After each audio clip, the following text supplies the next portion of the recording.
Yeah, my name is Lisandro Boccacci, and I'm the director, producer, and writer for this project. I'm Lawton, and I'll be playing JoJo. My name is Josh. I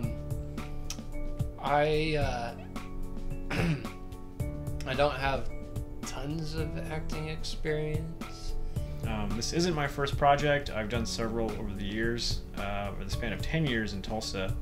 I've worked with several local producers and filmmakers, and we've just been pretty much on the verge of getting to a very high standard professional product that we're going to be putting out, especially with this one. JoJo is a small-time hustler who I think, although in his own world, is a kingpin. Like, I haven't been in a Hollywood movie yet, but this is kind of my gateway to that. We feel very confident with who we're working with and the people that are going to be involved, and especially the equipment we're using. For the first time, we're using some really high gear equipment, and we're working with people that we've worked with in the past, and we get along so well. So we're very excited about this. One day you'll see, and you'll say to yourself, I saw that guy first in that Kickstarter thing. Like, this is Indiegogo. I'm sorry. I think he does most of his good kind of loan sharking, lending money, maybe some small-time drug trade. Wrong website. Cut that out. But most of what he does is through intimidation. Not that he's a tough guy that's going to come beat you up himself. He's got people working for him that are willing to do that, and that's where these kids come in. Stray Kids was a project that kind of bloomed on its own once the pencil met the paper and things just started coming out by themselves, and that's when I knew that this was going to be it. I had a really good feeling about this, and whenever the pre-production started getting a little more serious, the actors were coming over, we were doing character studies and having the script evolved with the other actors. I definitely am feeling very confident about this. I was in plays growing up. I was Troy Bolton in High School Musical. Pretty sick stuff. They stumble into his office one day and they're eager to make a little money, and JoJo thinks, well, this is just the kind of youth enthusiasm I need. Can you deliver a package for me? And the relationship is born there. And what unfolds after that is quite interesting, with some unexpected turns. And this is a fun story. I hope you guys are ready for this one. I was in the progress of making or trying to write a movie of my own about a young Jewish girl that gets turned into a robot and kills Nazis. And while I was looking for people to help me out, I got in contact with my friend Lee, and he ended up asking me if I would want to do this movie. And I said, okay. And having an actor or a performer like Lawton is a plus.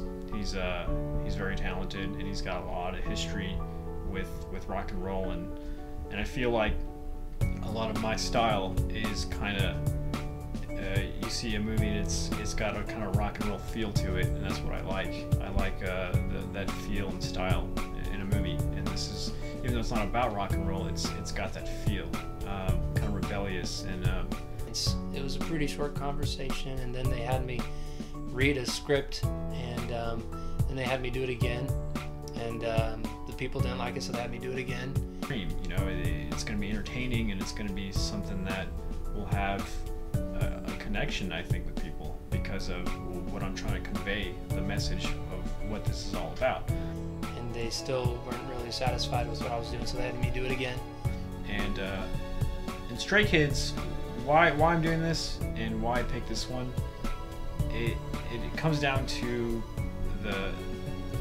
basically just Tulsa, people that I meet in Tulsa, and the people my age.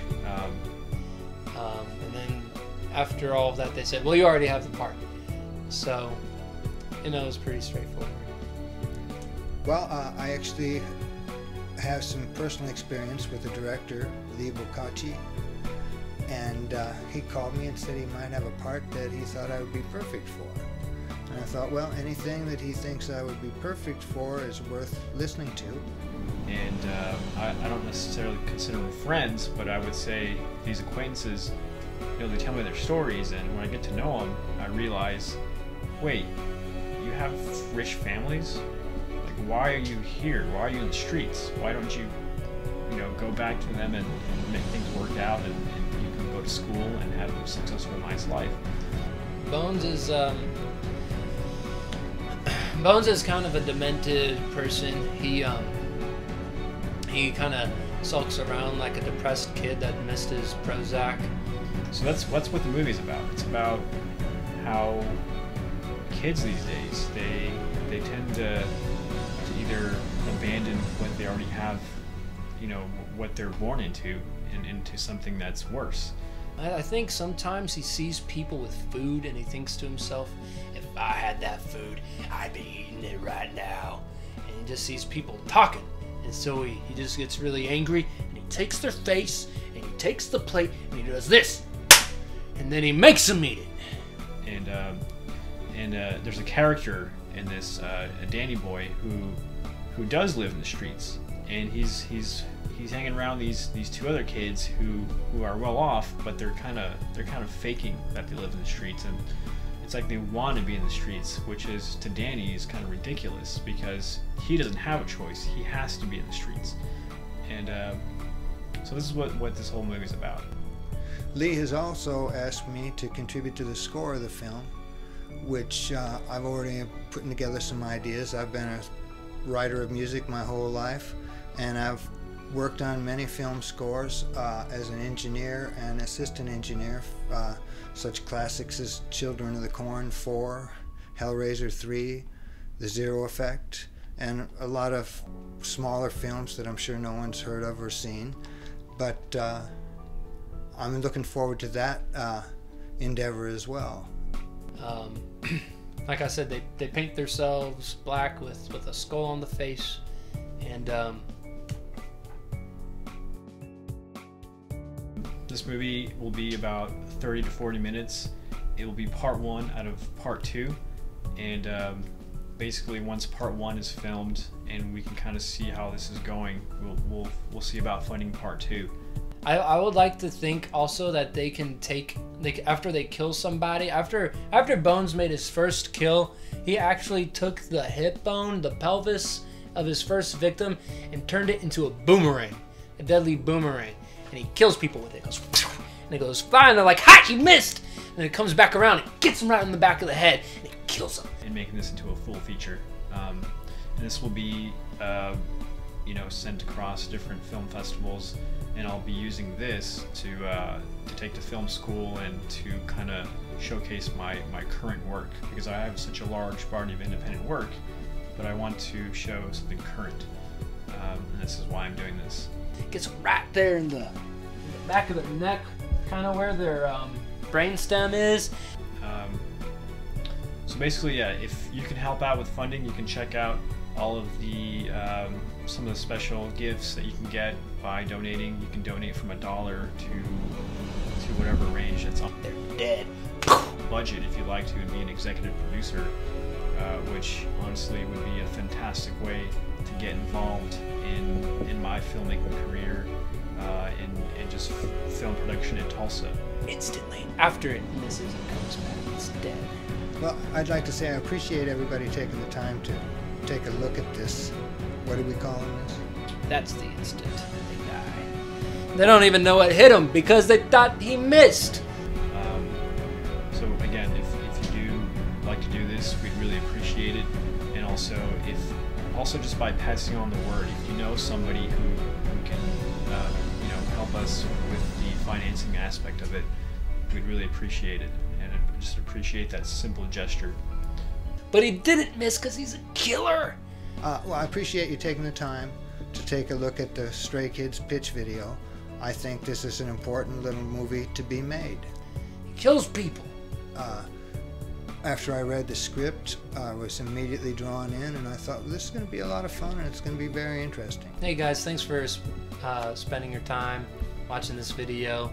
And thank you in particular for pressing that button over there, or over there, or over there, or over there, wherever it is on this website that says donate. And I have a lot of faith in the director, and I think this movie, it's well planned, well written, and the cast is coming together. I think this is going to be a good movie. Or give me money.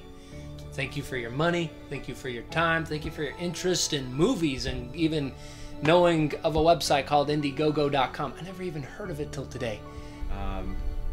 So once again, thank you for your time, and hopefully we'll be in contact. So, good job. You're special. Maybe you're a hipster, and that's why you know about it. That's good, man. You guys should find our movie and fund it because I'm attractive.